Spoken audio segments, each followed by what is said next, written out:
All right, guys, welcome back to another episode of Lions Guy Podcast. And on today's episode, we have Mr. William Branum, who is a retired Navy SEAL of 26 years. Thank you for your service, sir. That's out. Thank you, sir. That's a long time.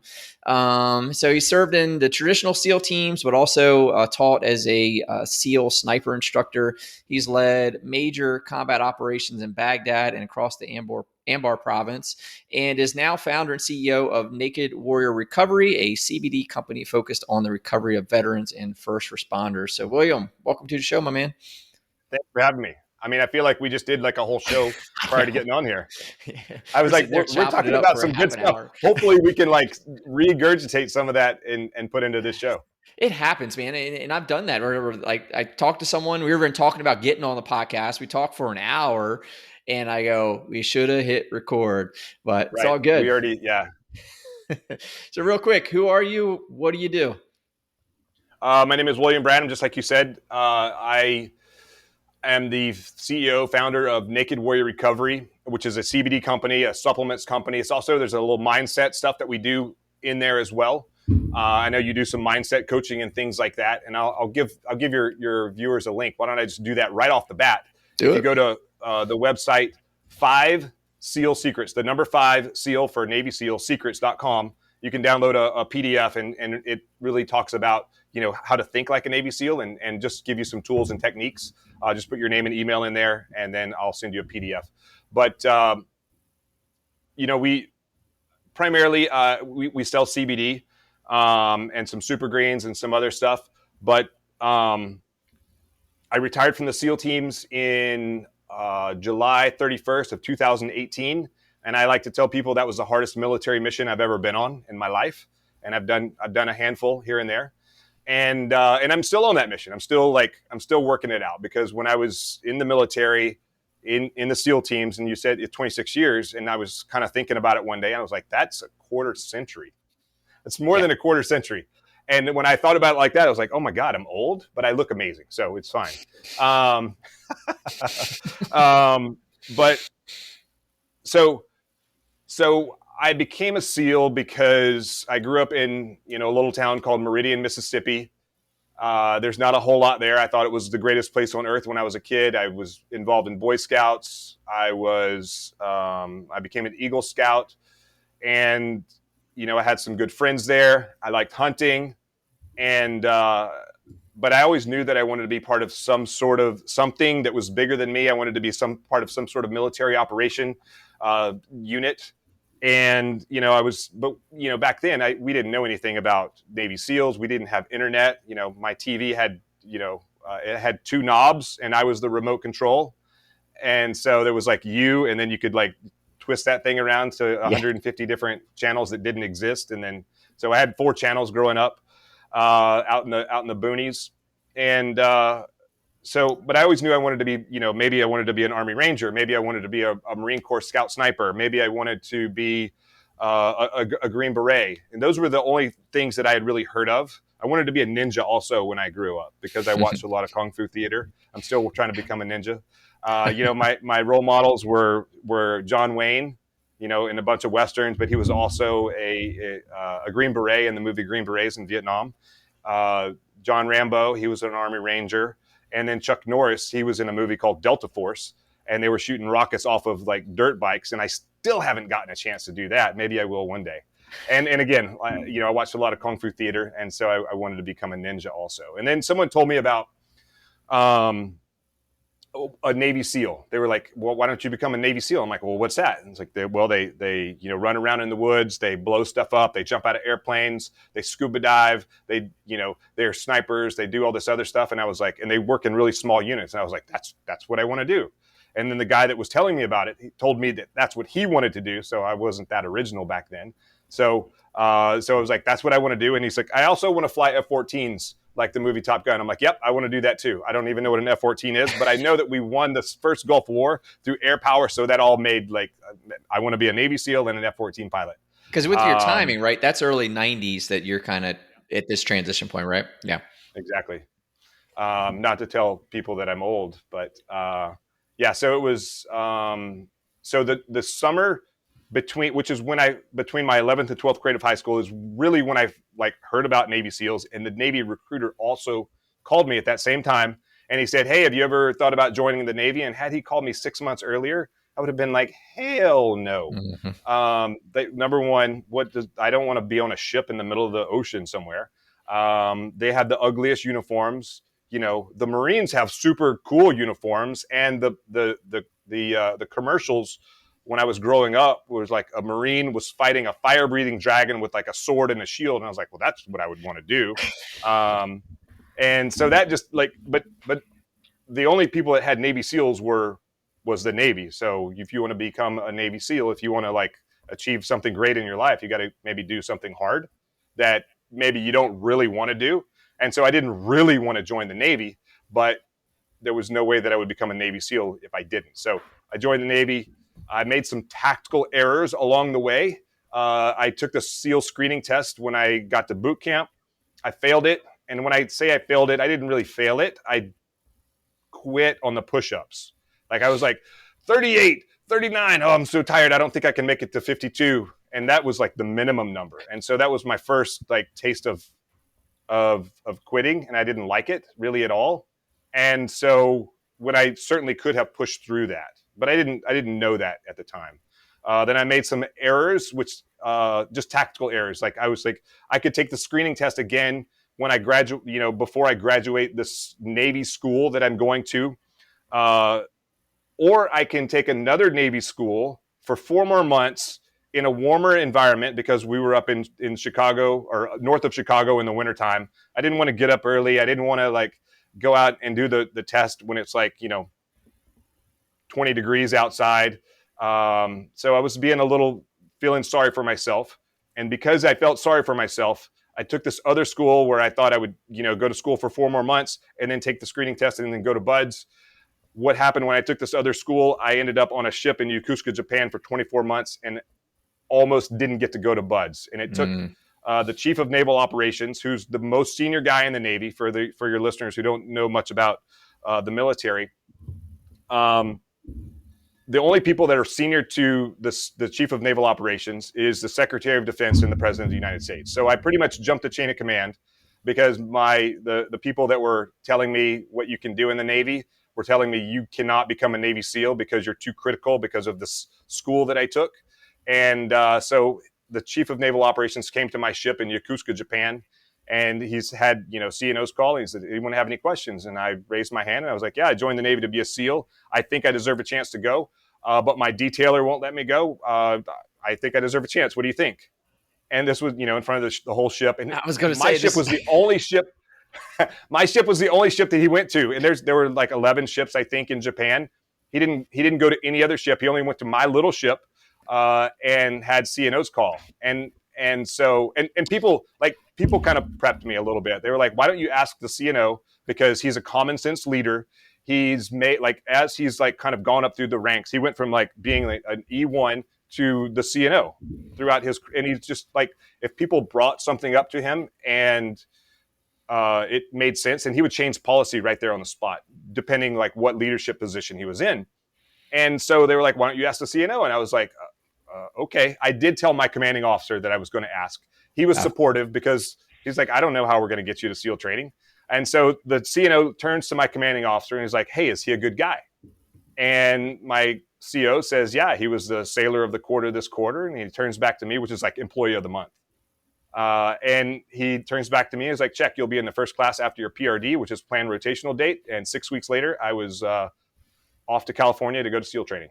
Wow. Take a note on courage, kids. Like, right? You know, opportunity was right there, and I had, yeah, I had a choice. Like, do you want it or not? yeah, Like 100%. everyone is telling me no. Like everyone that has the power, the authority, they're all telling me no. Well, there's one more guy. It doesn't hurt to ask. Like that. Like just have a little bit of courage to ask, and that has really been probably a downfall of mine throughout most of my life. Is I wasn't brave enough to ask for help, or really to ask for help because I didn't want to feel weak or insignificant. And so when I became brave enough to actually ask for help, it has helped me.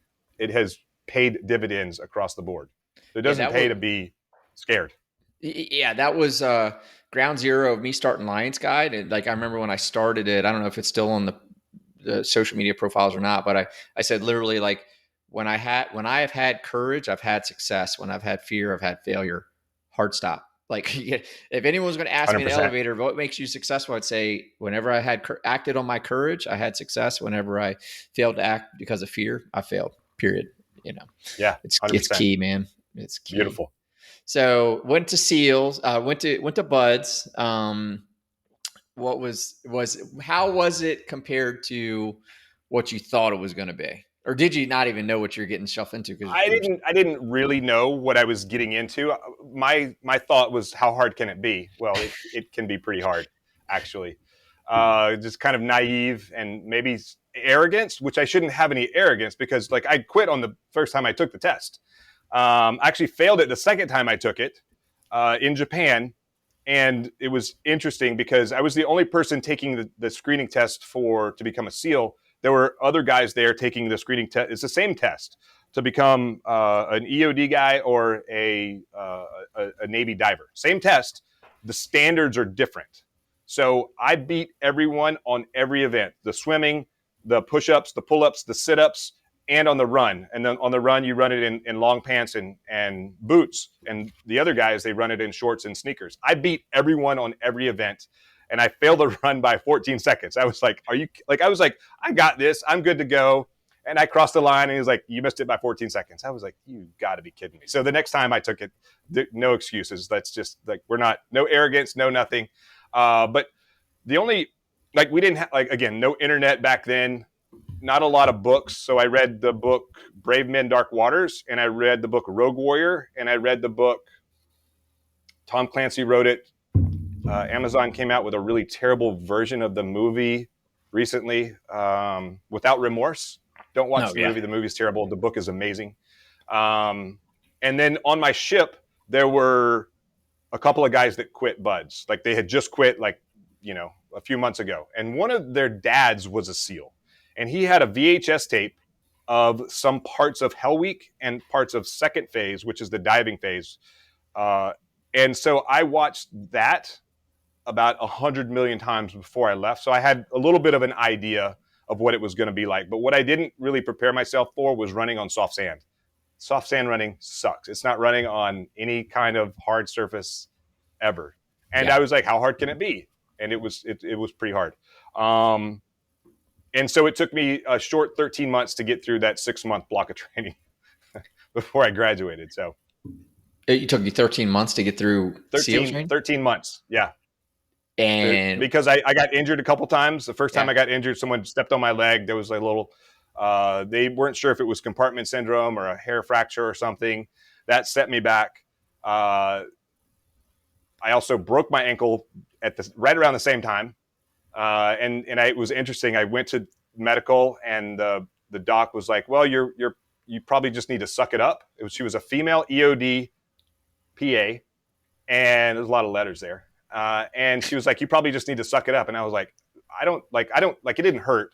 Like, I just didn't have the power to like jump in the obstacle course or really kind of keep up like I did the day before. And so she sent me off to get x-rays, and it turns out that there was like about an inch long piece of bone that was broken off the bottom of my, I don't know if it's tibia or fibula, the one on the outside that makes your outside ankle, like broken off, just floating around. And she looked at the x-ray. She was like, I'm sorry, your ankle is actually broken. And so I apologize for what I said. So we're going to roll you back to the next class. Then I got hurt again. And then I got hurt again, but this time I got hurt after Hell Week. And why that's important is, I got hurt twice before I made it to Hell Week, and they were getting ready to kick me out. And I'm standing there like, again, this is sort of the courage. I don't know if it's courage or what it was, but I was like, the first guy that I went to, he was like, we're going to like kick you out of training because you clearly are not prepared. You've gotten hurt twice. We don't need you here. Go back and get strong. And I'm like, then the second guy, like, he's like, well, so-and-so said they recommend dropping you and, sending you back to the fleet. I'm like, no, please don't do that. I told the story about the CNO. And I'm like, if I leave, I may never get to come back. Like, please let me stay. Like, tears, snot, whatever, on crutches. He was like, stand by. He left for like 3 hours. I'm standing there outside on the grinder. I watched my class come in, which was an awesome class. Not all classes are created equal. Like some classes are way harder than others. And I will swear on my life, like the class that I had just rolled out of was harder than the class before it and way harder than the class that I eventually rolled into. So I rolled into the third class. I was not healed.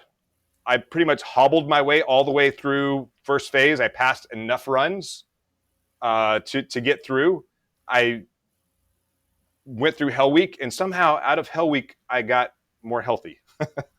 Hell Week is like, it's 5.5 days of no sleep, and you're wet and cold and miserable the whole time, and you're just like go and go and go, and there are no real breaks unless you win a race, and then you get to sit down. And I found myself in a boat crew in Hell Week, and this was something that has resonated with me for, I don't know, 20 plus years at this point, is that this boat crew, all they wanted to, like, it was this unspoken rule inside the boat crew, 7 guys, and all they wanted to do was win. They wanted to be in the front of the line. It didn't matter if we were going to chow or if we were going to, go out into the ocean, dump boat, flip the boat back over and come back. They just wanted to win everything. And no one complained about it. No one like cheered. It was just like, we're like, we do what they call an elephant march, and you have all the boats on your head, you're walking along, and it didn't matter if we were starting in the number 3 position or if we started in the number 10 position. Like if there was a gap between the boat in front of us and the boat in front of them, we would pass them, and we would pass them. And when you're putting out that much effort, that much work, like my legs are on fire, my lungs are like on fire. I'm like, oh, I can't do it. I'm like, start feeling sorry for myself. And then I'm looking at the 6 other guys that are in the boat crew with me. If I feel sorry for myself and I stop working, then I'm slowing them down. So I'm letting them down. So I'm letting my team down. And that was not an option for me. So it was just like, keep going and keep pushing. And eventually we end up in the front. And the other guys, they're suffering just the same. But what I realized was it was always better to suffer in the front than to suffer in the back. Because when you suffer in the front, you put forth just 2% more effort than everyone else, you're going to win. And we won almost every single race during Hell Week because it all pays to be a winner. We got secured about 4 hours before the rest of the class on Friday of Hell Week. And so that, of course, like demoralize the rest of the class. They're like, F those guys. But there was no, we weren't the fastest. We weren't the biggest. Everyone was like, boat crew 1 has the big, strong guys, the big, fast guys. We were beating them. And we were doing these races, and the instructor's like, what boat crew is this? Boat crew 3. What boat crew is this? Boat crew 3. What boat crew is this? Boat crew 3. And they're like, where did you guys come from? I'm like, we've been winning all the races. You just haven't paid attention. You just care about the big guys. And so, but that was a beautiful lesson. It was better that I learned in BUD/S. It's always better to suffer in the front than suffer in the back. We're all suffering. It doesn't matter. You can be awesome or you can be mediocre. Yeah, that was the case. Even just how do I say this? Very literally doing humps in the Marines. Like if you were in the back, it sucked because you had to try to keep up.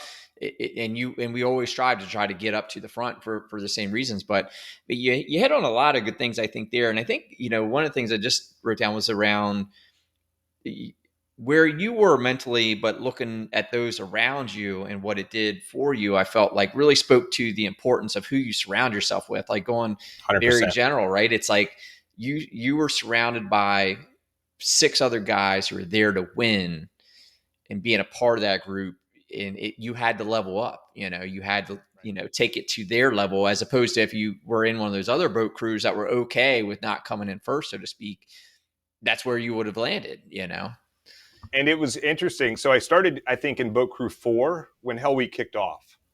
And, in the first 24, 48 hours is when you have most of the guys quit during Hell Week. And I just had guys that just were like quitting. And when I first got to BUD/S, I would be like, my attitude was like, no, come on, keep going, stick around. That's like, we got this. I had been there for about 6 months at that point, and I wanted to get to the front. And guys are like, oh, I don't think I want to do. I'm like, and other guys are cheering them on. I'm like, get out, go quit. I don't need you. And I kept noticing that this boat crew 3 kept winning. And then it came time about Monday afternoon before dinner. We had enough people quit that they needed to reshuffle the boat crew. So the way you get into a boat crew is it's based on your height, so that everyone is about the same height because you're carrying that boat on your head. And so I'm like, I'm getting in boat crew 3. Like, there was a place I wanted to be, people I wanted to surround myself with, and I didn't know who they were. And I was like, 1, 2, 3, 4, 5, 6, 7. That's boat crew 1, 2, 1, 2, 3, 4, 5, 6, 7. 1, 2, 3, 4, 5. That's me. 6, 7. Okay, now I'm in boat crew 3. And then they continued going down. And every time we did a height line adjustment, I always made sure I was in boat crew 3. And when I got in the boat crew, I looked around and I was like, there's no superstars here. We're all just regular Joes. There's nothing special about any one of us. We just have an uncommon desire to like win and be awesome. That was really it at the end of the day. Is, it was just like, we want to be at the front. We don't want to be back here in the back suffering. Yeah, 100%. We still suffer. It's just you suffer just a little bit less. You had mentioned it earlier. Was running in the soft sand, was that the most challenging part for you through SEAL training? I think so, probably, yeah. Like, yeah. I thought I was a pretty good runner until I got on the soft sand, and like the technique is very different. And really the way that I learned to run on soft sand was when I was injured. Kind of, when you're in the holding company, if you will, you still work out twice a day. You swim with fins in the pool. You do calisthenics. Maybe you run the obstacle course. You do runs. And if you can't do the conditioning runs, the gimpy broken guys with our crutches and all, we're still out there doing it. But I would, with my crutches, I would learn how to like kind of walk in the sand. That was the most efficient. And when I could translate that into actual running, and like just like you have to be very like soft footed. It's more like I think like pose running, I think is like a pretty popular style. But it's really, you land 4 foot and you're just picking your foot up. You're not pushing off and like propelling yourself forward. So when I implemented, and we didn't have pose running back then, it was just running in soft sand. But when I kind of implemented that, like you hit it and you kind of pick your foot up quickly, and that helped get across the soft sand a little bit quicker. Like if you try to like push through the soft sand, you're going to lose like 60% of your effort is going to go behind you and just sort of dissipate instead of like propelling you forward. Right. Now, did you ever got, I'm sure you did in 26 years, out to 29 Palms much? I never did any real work out there. No. Yeah. So running the sand out there, like it's out in the Mojave, right? So, but there's mountains, and the mountains are covered in sand. So when we're freaking running, like you're running up that hill, but you're running up that soft sand feel. And I never, because I live out here in Maryland, it's pretty flat on the eastern shore where I'm at. And when I first got in, I got to 29 Palms trying to run these freaking hills. I'm like, whoa. And they're not just hills. They're hills with soft sand. Right. Dude. Yeah. So when you mentioned that earlier, I'm like, yeah, I know exactly what you're talking about. And then, in the winter in Coronado, the CBs will come out and they'll create these big sand dunes on the beach, because, in the winter in California, the waves get kind of big, and like waves have like crashed over those sand berms just to kind of keep the ocean, out of the buds compound and things like that. And so, we would like, it wasn't just like flat running down the beach, which was a lot of it, but we would come back and we would just like do like zigzags up and over those berms, and they're about 15, 20 feet high. So you're like, right, oh my legs, oh my God, this sucks. Yeah. So yeah, the when it comes to what you went on to do, you had mentioned there's BUDS, which is underwater demolition, but you had mentioned some undersea work. What's the difference between undersea versus underwater in the what you were doing? In SEAL training, in the SEAL teams, that's one of the things that sets us apart from the other services is we are very good under the water. And most of the diving that we do is on a closed circuit rig. It's 100% O2. So you exhale, carbon dioxide. It goes into this canister that has something that looks like kitty litter. It scrubs out the carbon dioxide, and whatever oxygen's left over gets pushed back up into a breathing bag, and then you also have a very small O2 bottle. And if you're really good at diving and being efficient with your breathing and things like that, you can swimming underwater, you can be on, we call it on bag, on a dive for 4 hours. You don't go super deep. You average about 20 feet of depth, and you navigate into a target area. So this goes back to kind of mission planning for tides and currents and, distance and things like that. But you don't have like a GPS. You don't have like your iPhone underwater telling you where you are. You have to like plan it out. When you get in the water and you start swimming, you need to know what your pace count is, like how many kicks is 100 yards, how much time equals 100 yards, and then you have a compass, so what your bearing is. So you have to be able to be very good at following a bearing underwater, be able for a certain amount of time, then turn, go, another bearing for a certain amount of time, then turn again, and then, hopefully you meet your mark. You try not to ever break the surface of the water, because if you're in bad guy land, you don't want your little nugget sticking up there for them to see you. And so be like underwater is really that. It's like being very like absolutely clandestine, as a combat swimmer going into an area. Maybe it's just to go in to drop some packages off. Maybe it's to put demolition on the side of a vessel or a bridge or something like that. Maybe tagging something. But undersea is really, we have a mini submarine. It's completely filled up, and it's kind of like what it's kind of like is if you have a smart car and you put you and five of your best friends in there. Take the seats out, fill it up with water while you're on scuba, black out all the windows, and maybe pour some ice in there as well, and then hang out there for a couple of hours on scuba until you get where you're going, and then you open the doors, and then you get out, and then you transition to that same work, underwater work, to go somewhere in the world, or depending on what the operation is. And so the difference between just like sort of underwater demolition and undersea is we got on a nuclear powered submarine here in Hawaii, and we went somewhere for a couple of weeks underwater, never broke the surface.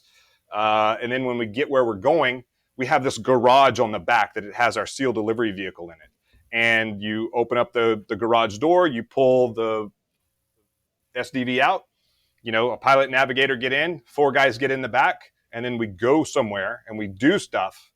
And then when we're done doing that thing, we come back to the submarine, put the SDV away, close the hangar outer door, and then come back to wherever we started. That's freaking And so awesome. that's really undersea operations. And the significance of those kind of operations is the approval gets approved by the President of the United States. So almost all other military operations, the president maybe has some sort of visibility if it's kind of a big deal. But those strategic level operations you don't see, on anywhere else. And why they're strategic is if it were mission failure, then maybe you see my face on CNN in some place that maybe we shouldn't have been, or that we don't exist, or something like that. So, no, that's freaking awesome. No, thanks for explaining that. I thought that was interesting. So what's your biggest takeaways from your service career? Compared to even, I guess, in what you're doing now, but what did you learn that's really served you the most, personally and professionally, maybe? I think,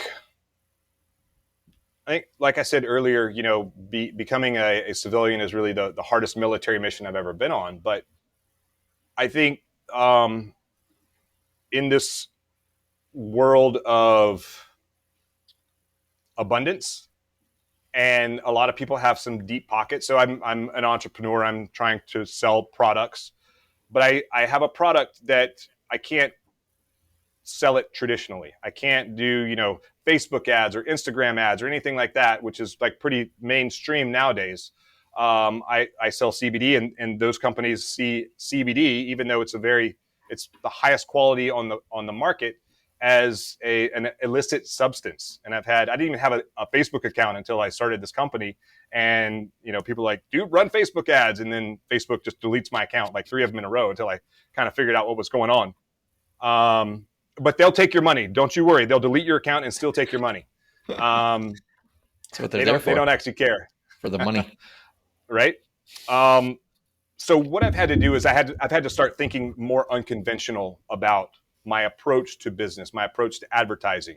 And, it's kind of like in the SEAL teams, we are an unconventional force. We don't, go lock down a bunch of like a city block to sort of run through it. And as a big, slow moving conventional force, we do things more unconventional. So for example, if you have a bad guy living in a compound on a hillside and he just has like a giant mountain behind him, he's not that concerned about people coming over the mountain. He's more concerned about people like coming in from the front or even from the side. And so, when we've been faced with things like that, we will, take a helicopter, we'll land on the backside, maybe 2 mountain ridges over, hike over those mountain ridges.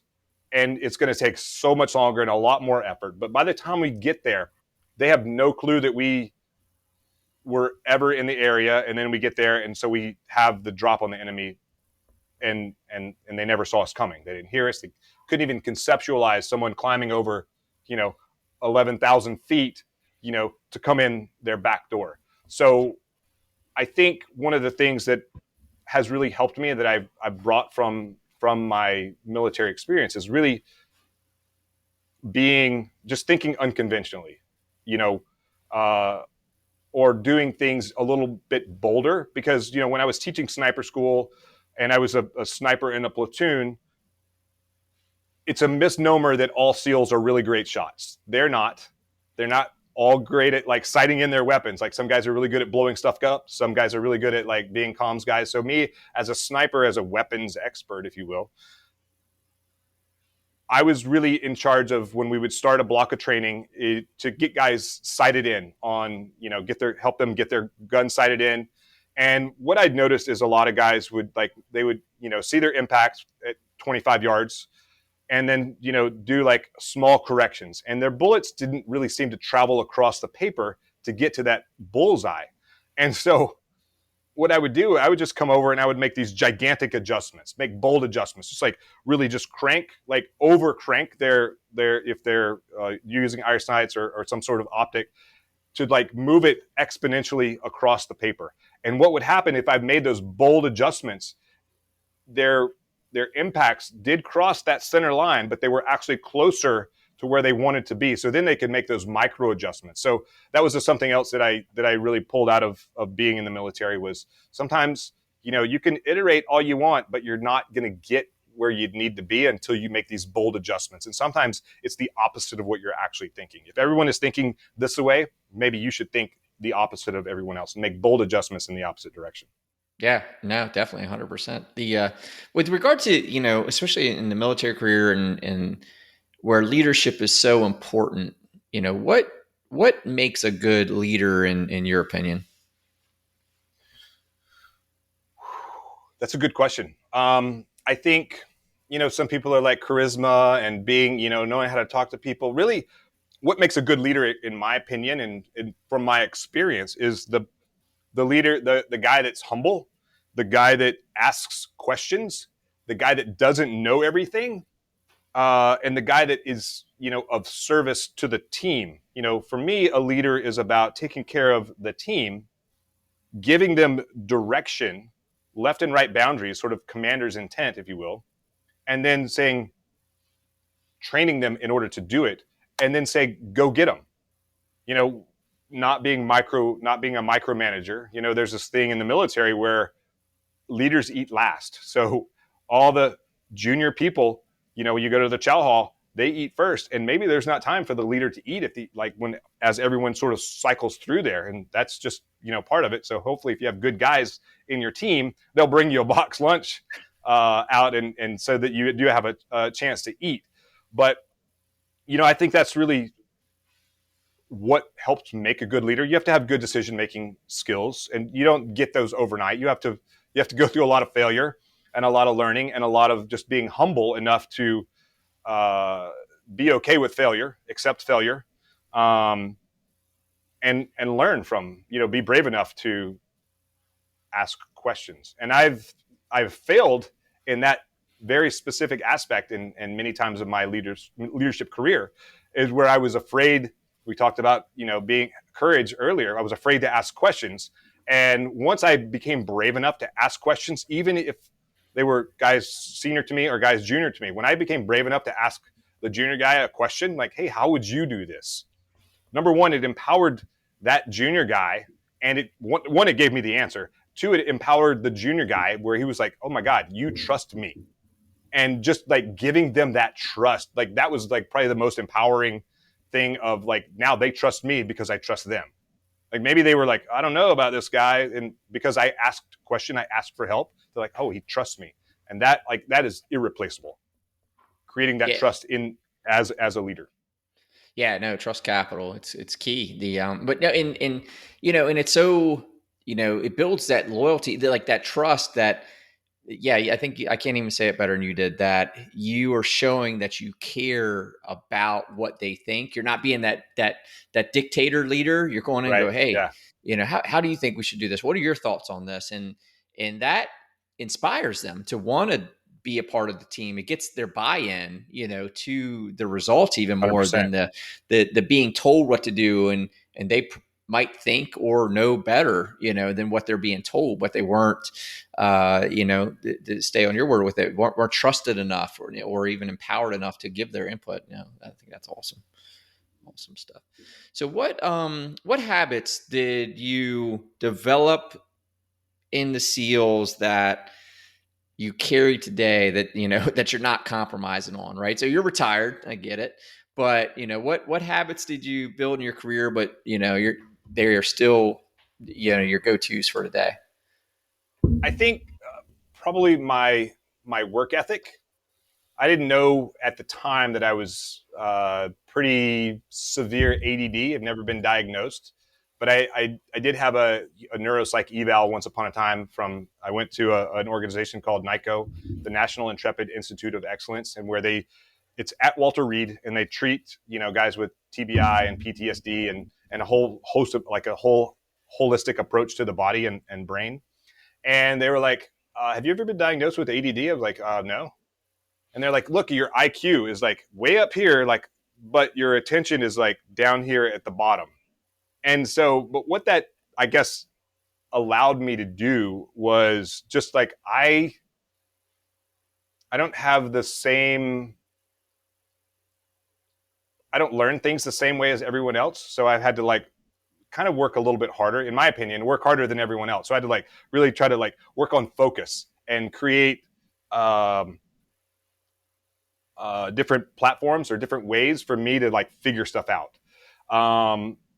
So I think that's one of the things. It's just like being able to like find that place mentally in order to like focus and learn and create success, I guess. Right. But kind of like daily habits. When the whole time I was in the military, I hated getting up early. Hate. I want to sleep. And now that I'm out, it took me a little while to like come back around to this, but I actually want to get up early. I want to start like getting things done. But one of the things that I learned and did when I was in is I would plan my day the night before. Like I would lay my clothes out. Like if I'm on a trip somewhere and I've got something early in the morning, like everything will be ironed. It'll be laying on the floor as if I'm going to put it on and like run out the door. I'll have notes for myself. Like I'll think about what I'm going to do the next day. What are my top 3 things that I'm going to attack for the day? And I'll have those written down. And so I'll know when I wake up in the morning, I'm not behind the power curve. I know exactly what I'm going to wear. I don't have any sort of decision-making fatigue as I start the day. And I didn't realize how important that was when I was in the military. I was just trying, like, there's a lot that is demanded of me, whether I'm putting the pressure on myself or, it's from the team that I'm with. Like they expect me to show up and be awesome every day. I expect them to show up and be awesome every day. So it's that sort of internal good competition.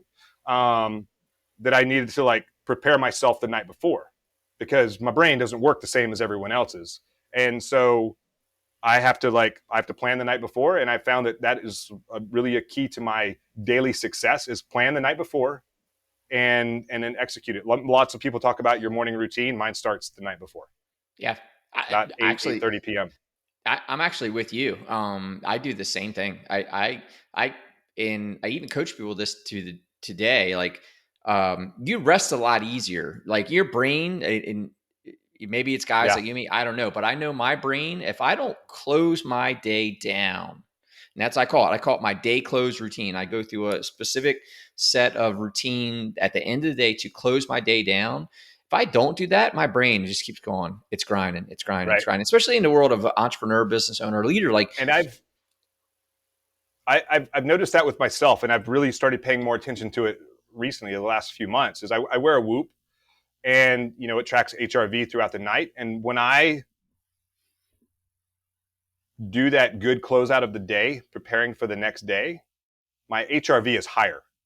Like I haven't done anything. Like I'm happier when I go to bed. Like I haven't done anything different. Like work out the same, sleep the night before, whatever, daily stressors or not. But I've noticed that when I close out the day the right way, my HRV is better at the next morning when I look up and it's like, how good did you sleep last night? And, you get green, yellow, or red circle. And, more times than not, when I do a good closeout, I have a green circle. I have higher HRV. sweet. Yeah, no, bringing science to it. But that's right. I mean, so that's just been my feeling, because everyone's like, get up in the morning and get your day plan. I'm like, man, I'm not going to sleep Right. that good unless I Right. get my I got to my do it the day. night before. And I'm not Yeah, like, I'm slow getting going in the morning. Coffee. I'm like, drink some water, take my vitamins, take a little CBD. Okay. Coffee's ready. I drink well, like two look, of these, however tall this is, while the coffee's being made. So yeah, well, which is more fun, right? Planning to execute or executing? executing is always more fun. Right? So you do all the hard stuff and then just go execute, right? And that to me is what I enjoy, and why I have much more joyful, agile days, because I've already done the thinking. All I got to do now is go, because Right. it's And you do jujitsu, right? You train jujitsu. yeah. Mhm. And so which is more gratifying? Doing drills, like drilling one move over and over and over, or getting in and rolling with someone and beating someone that's actually better than you. Yeah, right. No one likes the Winning. drilling. I Yeah. like to win. Like all that work that was boring and not really that sexy. Like holy cow, I just beat someone who's like 2 belts higher than me. How did that Yeah. happen? Yeah, and that's it. It's like you get all the hard stuff out of the way, and then just I don't know. There's just there's a better joy in executing for me, having done that, and I don't have to think about what am I going to do next. I just, and even my day plan, it's all laid out. It's part of my day close routine as I write my whole day plan for the next day. So I'm just checking stuff off, right? So I'm like, this little scorecard is just developing with all these successes through the day. It wasn't like, oh, I finished that. Now what am I going to do? Yeah, I mean, this is what I'm doing next. I already figured that out. So, Yeah, and and it's you think, have that plan in place. yeah, and you're thinking better too, right? Because you're not thinking under pressure, right? You're not thinking, having to make that decision. I think was what you're referring to is the decision fatigue. Like you're not having to make that decision under the rest of the day, right? You're making it like while you're at peace, so to speak, at the end of your day. You're not under the gun at that moment. You're kind of getting your game plan together. You're thinking a little better, and you just execute, man, just execute.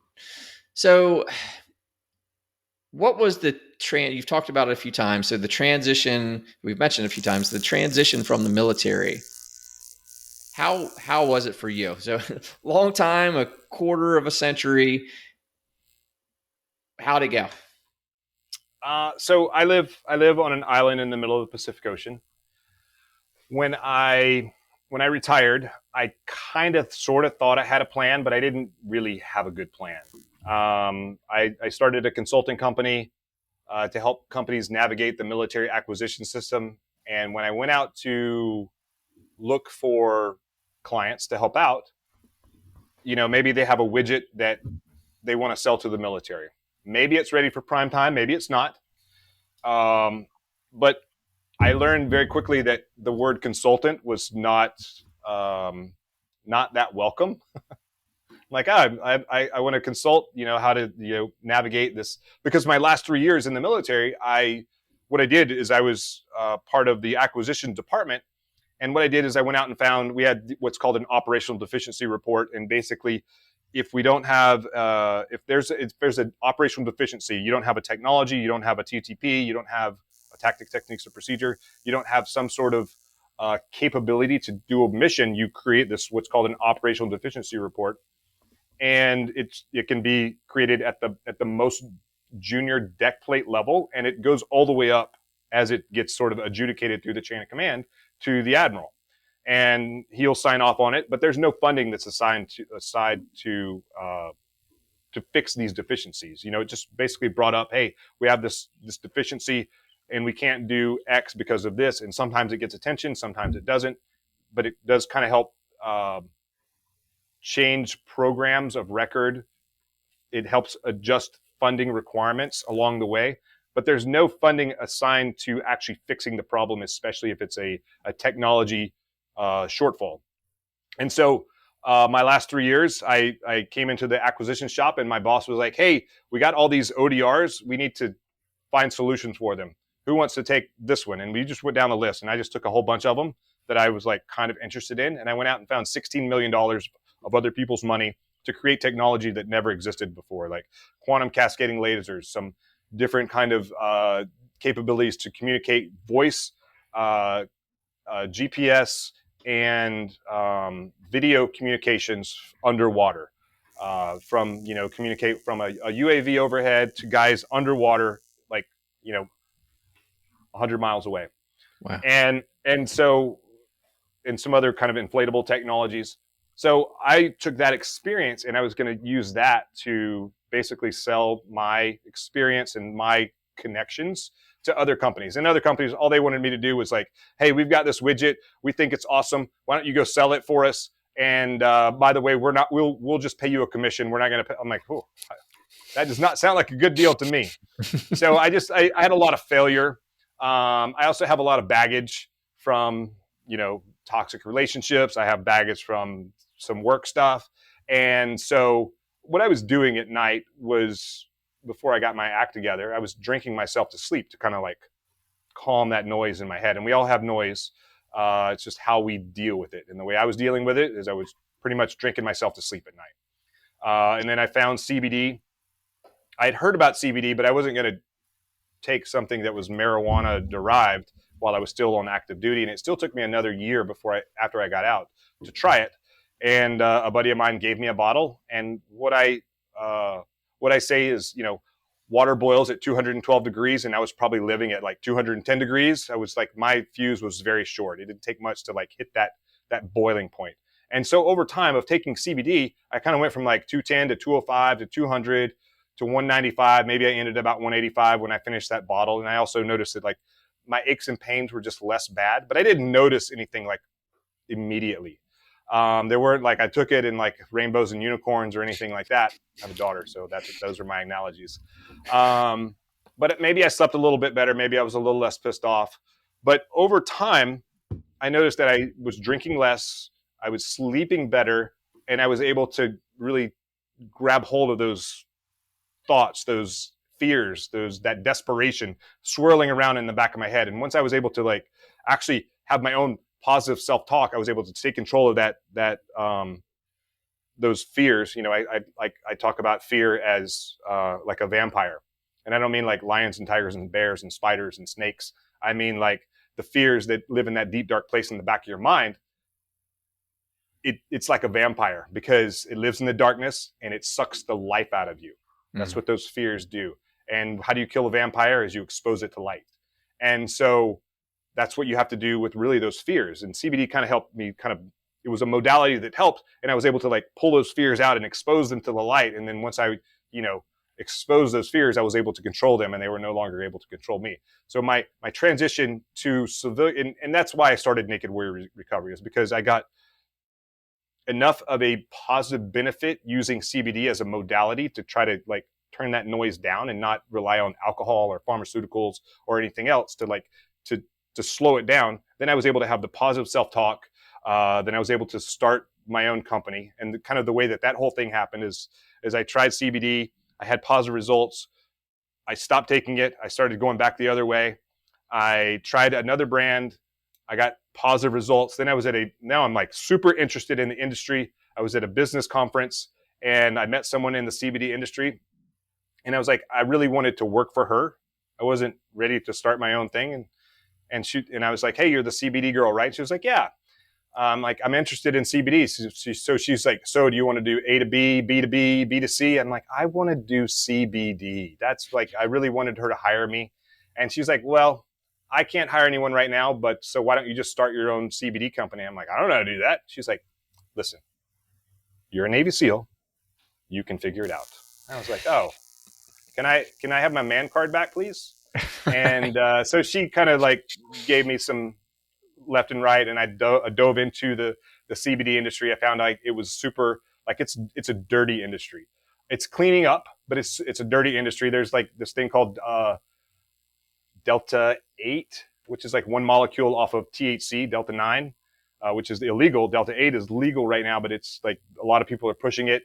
But you know, the FDA has gone out and done a ton of spot checks, and they found that over 70% of the companies out there have, you know, the CBD products, either they don't have CBD in them, they have high levels of THC outside the legal limit of 0.3%. They have heavy metals, mercury, arsenic, lead. They have solvents because people are they're like, oh, CBD became legal on December 20th of 2018 after the passing of the Farm Bill. And so there was just like a rush to get rich quick. So you see CBD everywhere. And so what I would say is I would be very careful about what CBD you take. Someone asked me once upon a time, what's the difference between your CBD and the CBD I can get at the gas station? And my reply is, what's the difference between the sushi that you get at a gas station and the sushi that you get at like a sushi house? Do you really want to roll the bones with gas station sushi? Why would you roll the bones with gas station CBD? Because it's kind of the same thing. Yeah. I love that analogy, and I didn't see that coming, but that makes a world of sense. Like, And I'm now, sorry that I didn't come up with it. It was a guy standing next to me, and I was like, "That's beautiful. I will use that forever." And I don't know your yeah, name, but I'm going to give you credit for it. yeah, Mr. No Name Guy. So were you high strung? So that where you went mentally, were you? Did that just come about when you retired, or were you kind of always high strung? No, Like you no, talked about the I was dealing with 210. it I was you know, for a bunch of years Yeah. dealing with stuff, and it's like, you know, it's pain is cumulative. So if I like sit here and I poke you in the arm, it's not a big deal. If I keep doing it for an hour, it's going to start to get sore. If I do it for 5 hours, you're going to have a bruise. If I do it for 6 days, you don't want anyone to ever touch you again. And so that's sort of the way that, you know, little things, they just pile up. And I don't, you know, ever talk about like PTSD or anything like that. I just say baggage. Everyone has baggage. A lot of times it's our ego that we're carrying around.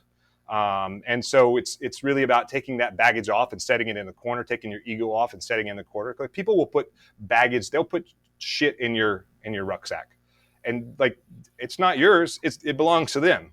Some of it's yours, and you carry that around, and then you have to decide whether you want to take it out or not. And so it was just like, you know, over time, people just filling my bag or me filling this baggage and me carrying it around, and you know, pulling it out and like it flies around in my head, and you know, it's that, you know, it's, you know, when no one else is around, and you have these thoughts that are really hard to control.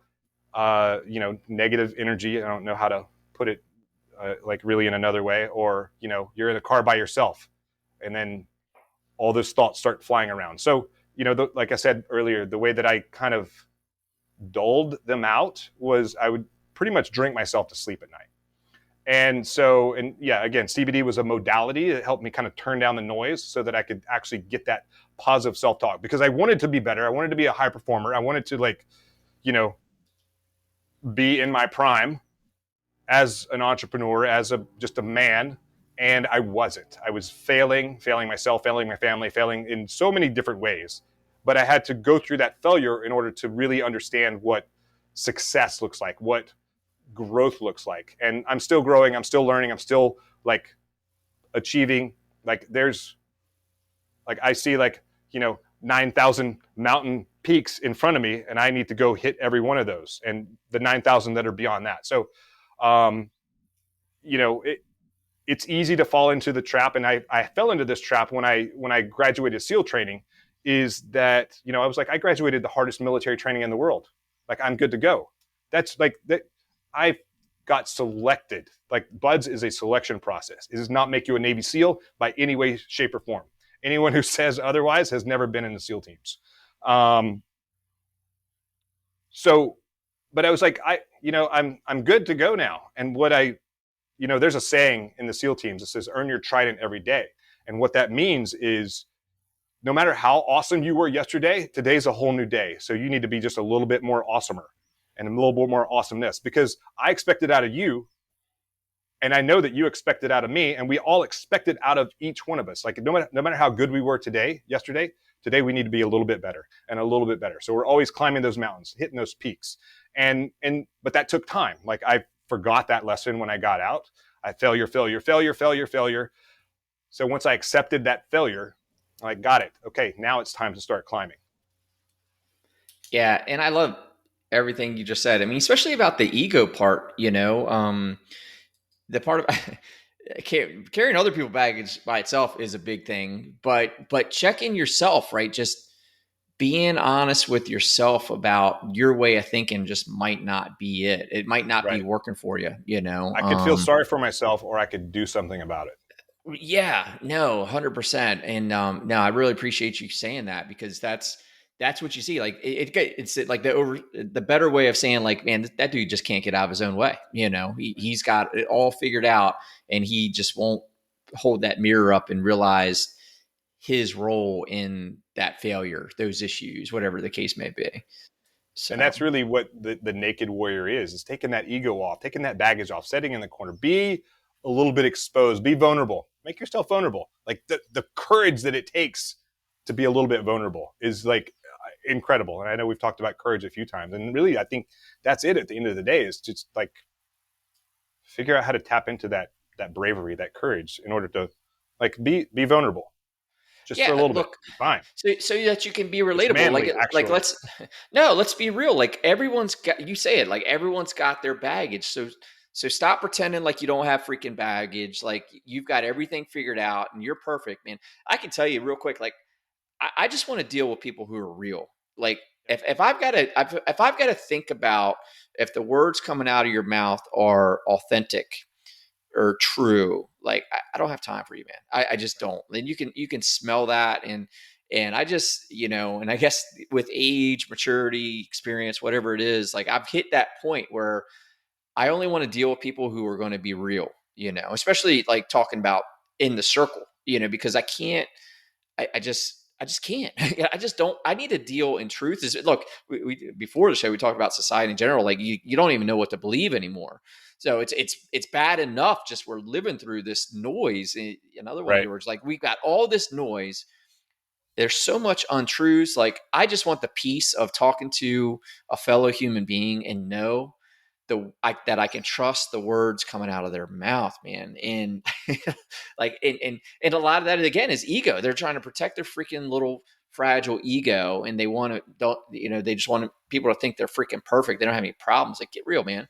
Like, well, I remember one of the, like, I don't, and I've never posted a ton online. I guess I'm doing it now more, but I remember like early days, I remember posting a picture, like everyone puts their kids and they're all dialed up and looking pretty or whatever. And I remember one of my earliest posts on Facebook was my daughter, I think it was, with like baby food all over the place. She's crying and wailing. And I'm like, blink. And the post was like, see, it ain't all rainbows and unicorns, Real life. Yeah, exactly. because that's it, man. And again, back to it, it's sometimes it's just like, man, just take that mask off, be real. People appreciate you more. People will help you more. They'll be more, more straight up with you, and that's a breath of fresh air. Like, so no, I appreciate you saying that. So who? So Naked Warrior. That's it. It's like, hey, take the get naked, be real. Is that what the Yeah, Naked and Warrior so is? that Five Seal Secrets website that I put out at the beginning of the show, fivesealsecrets.com, it really lays out like what Get Naked is. I mean, here's the secret. It's it's naked. The N stands for never quit. The A accepts stands for accept failure. K is kill mediocrity. E is expose your fears, and the D is do the work. And really, that's what it's all about. And I say get because it means it's talking about taking action. And that's really what it boils down to. But I created that document. It goes into like some techniques that you can use kind of in your own life. I also have a keynote that's really based off that sort of that mindset where you can take one of these one or two or all five of these pieces and apply it to one place in your life, and then as you get better at applying one or two into one piece of your life, you can apply the rest as you get better at it, and then you can apply it to another piece of your life and just kind of apply that sort of the get naked mindset into like eventually into your whole life, and then you're thinking more like a Navy SEAL. Yeah, no, it's awesome. The when it comes to CBD, like someone who has not tried it before, like what is it? Why would you try it? What would be a scenario that you would entertain something like CBD? So there's so many. I mean, and research is like more research comes out every day. I get on PubMed about once a week just to like look for new research and pain, anxiety, stress, sleep, and it's not all ingestible. Some of it's topical. So we've got some lotions and some salves to like put on sore muscles. Actually, my chiropractor probably sells more of the muscle and joint rub than I do. I sell probably more to her than anyone else, because and she uses it in her practice, and she just used it on me the other day for some back issues that I have. She's like, "Is it okay if I use your own product on you?" I'm like, "Yeah, for sure." But it's like, I have an energy drink also, and one of like a cool testimonial and this is not medical advice because I'm not a medical professional, but one of the cool sort of feedbacks that I got about this energy drink is, and it's a little powder drink, is that I sell it to a jiu-jitsu gym in Utah, and one of the guys buys it. He gives it to his wife who's on Adderall, and she was like, "I'm able to get off of my Adderall by using your CBD energy drink because I still get the focus that I need throughout the day to like not zone out and get stuff done, but I don't have the jitters at the end of the day." And so it's got about 75 milligrams of caffeine. It's got 12 and a half milligrams of CBD, and so you get kind of this focused energy. Also use it as a like during my workouts. Actually, what I do, I use it to like keep hydrated. I have this half-gallon hydro flask, and I fill it up twice, and I use a packet in there for every time I fill it up. So I'm not drinking just plain old water. But it helps people with stress. It helps them with anxiety, pain, chronic inflammation. So chronic inflammation is the thing that is part of like where the bad stuff comes from. Acute inflammation is good. Like you stub your toe, everything swells up. Well, that's good. That's sort of the healing process. But sometimes you get dysfunction on the inside and things don't work right. And then you have like chronic inflammation, and can lead to all sorts of bad stuff. And CBD has been proven to help reduce chronic inflammation, chronic pain, things like that. And the way that CBD works is it's a molecule that comes from the hemp plant, and hemp has been a medicine for thousands of years, but it's not like a panacea. It's not curing anything. What CBD does is it's actually, all mammals and fish have what's called an endocannabinoid system. So it's a giant neuroreceptor that's connected to every other system in your body. Think your respiratory system, your central nervous system, your digestive system, your immune system. It's connected to every system in your body. And if one system is out of whack, then that kind of pulls everything else out of whack. And you create endogenous cannabinoids. You create anandamide, which is known as the bliss molecule. It's like the runner's high. That's anandamide, helping with the upregulation of serotonin and things like that. And you have 2-AG. I don't remember what it does or really what it stands for. But those two endogenous cannabinoids feed your endocannabinoid system. So it's like It's like a door that has 10,000 locks on it. And so you have to, for it to work properly, you have to put keys in every one of those locks. Well, sometimes you don't make enough, or there's so much dysfunction that you need, more keys in the locks. And so CBD is like a super multivitamin for your endocannabinoid system. So it goes in there, it fills in those locks and helps bring everything back into homeostasis. And that's sort of the bro science kind of behind CBD and kind of how it works. Because people like would take CBD and they're like, oh my God, it cured my cancer, it cured my this. It's not curing anything. What it's doing is it's supporting your body and bringing your endocannabinoid system back into homeostasis so your body can actually heal itself while Yeah. reducing chronic inflammation and things like that. And I think that's key. And I thought about this earlier when you were talking about how you healed after Hell Week. Yeah, like you went through Hell Week and then you're like, I feel like in this information age now, we're getting back to what our bodies are really capable of with regard to healing ourselves as opposed to the synthetics of medical technology and science, right? Which I think that's why I use the word technology talking about medical today, because really what it is it's an accelerant for our body's own ability to heal itself. But I think Sure. we've adopted it so fast, like the rest of our technology, that back to getting out of the comfort zone. I think we've created these comfort zones, but we're not giving our body the opportunity to grow and heal itself the way it's capable of. I think, we're keeping ourselves like with this comfort zone we're applying ourselves, like the governor switch. I mean, the governor switch we're putting ourselves gets deeper and deeper and deeper as compared to Right. what And it's we are harder to get really. back out of that. Like you're just digging a Oh hole. yeah. By Yeah. not doing anything and being comfortable, it's just like you get deeper in it, a deeper hole. And so the deeper it is, the harder it is to climb out. Yes, yes, and I feel like I think it seems to me that the information age is with our ability to share information and collaborate more. We're actually finding some of this more natural, and examples of there's our own abilities to heal and this might humans have been around, right, hundreds of thousands of years or whatever. It might be taking us back to some roots of things we already knew, but we've lost thanks to technology and the time, so to speak. But, And politics. And I mean, the reason that hemp and became illegal agendas. Yeah. was because it was a couple of reasons. One, it was a marijuana became illegal because of it was deeply rooted in racism, interestingly enough. And but hemp became illegal also because the paper companies, they were like, hemp was a natural, has been used, like the Declaration of Independence or the Constitution was written on hemp. Mm.